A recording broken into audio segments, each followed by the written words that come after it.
We are Cash Money Kids. We are a car company primarily based in the United States, Germany, and India. Today we're going to talk to you about our company as a whole and each quarter, our projected sales, our valuation of each quarter, and I will start off by discussing our website analysis, basically which website we chose to make our Cash Money Kids website on. And I looked at three options. The first option we started out with Wix.com. This website creator was easily accessible. It was well organized, had a very easy interface to use compared to the others. You can drag text boxes, add pictures very easily. The learning curve was about, I'd say, maybe 15 minutes, maybe 15 to 20, depending how tech savvy you are. And it was also free to use, so I like that one a lot. I also looked at websitebuilder.com. It looked very professional when I entered it. They had some good templates I could use for the website. And right when I opened up the site, there was a commercial came up for the website builder, and it was actually a pretty well done advertisement. So I was thinking, man, this website creator is a real deal.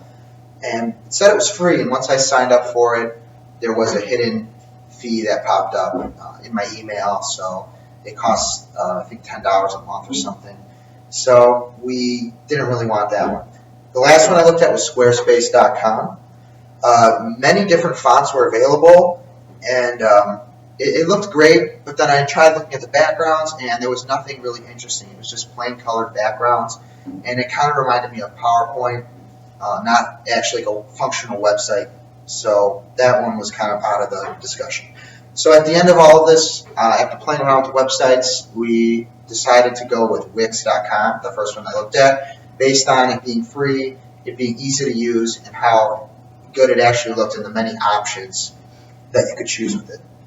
Next up will be Jake talking about quarter one.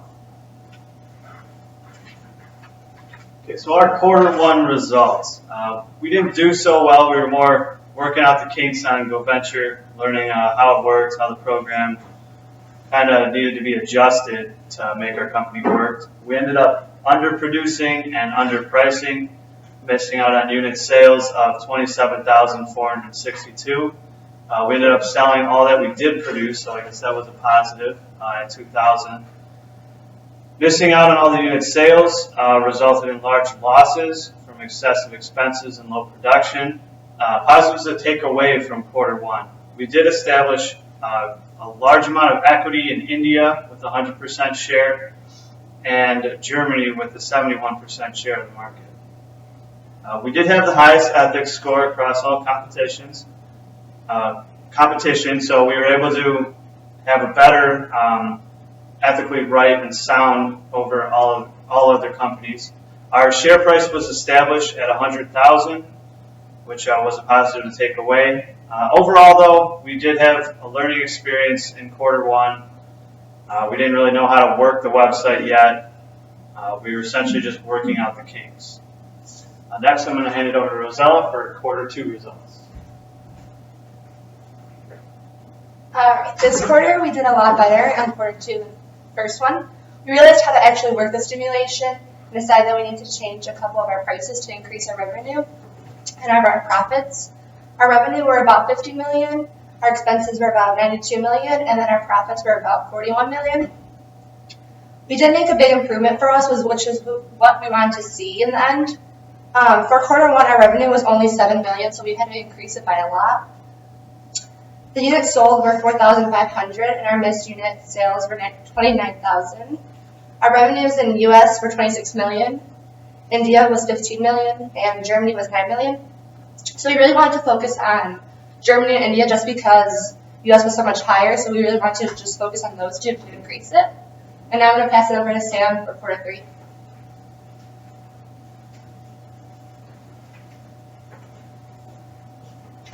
All right, my name is Sam, and I'll be talking about the quarter three results. Starting off, our revenue was $135,365,790, and our COG and expenses were $147,056, and $270. Subtract that from our revenue, and we have a profit of $11,690,000 and $480. Even though we ranked last, we were able to make somewhat of a profit.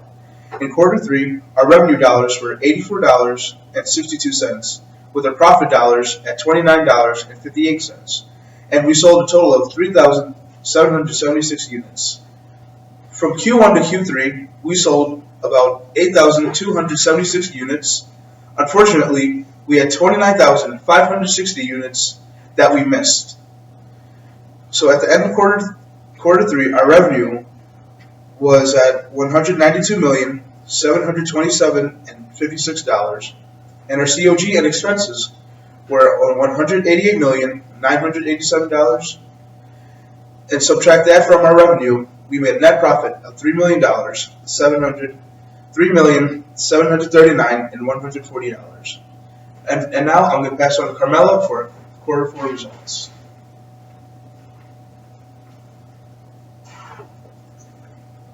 Quarter four was the first quarter that we didn't underproduce. We had revenue of $57.4 million, expenses and cost of goods sold of $41.9 million, leaving us with an overall profit of $15.4 million. We sold 2,341 units.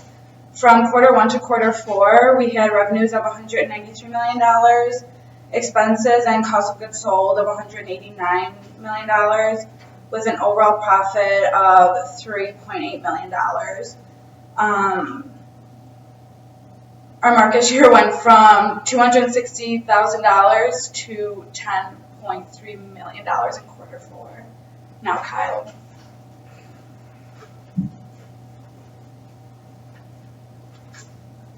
So wrapping things up, after a rough first quarter, we noticed significant changes were vital if we were going to improve our business. We made immediate adjustments to our pricing guides and production value to ensure price and quality were at an even level. We now have a very well coordinated sales plan, which has and hopefully will continue to ensure higher sales and positive revenue. Our strongest sales are currently coming from India, so that's where we will continue to put the majority of our advertising. We will, however, begin to focus on Germany and the US as well, so that we can guarantee more worldwide sales. As our revenues increase, so will our company worth, which will in turn benefit our stock prices. If we do start to see any problems in sales, whether it be due to a market crash or economic slump, we are confident in our current stock prices that they will remain steady, and if need be, we will begin a reissuing of stock.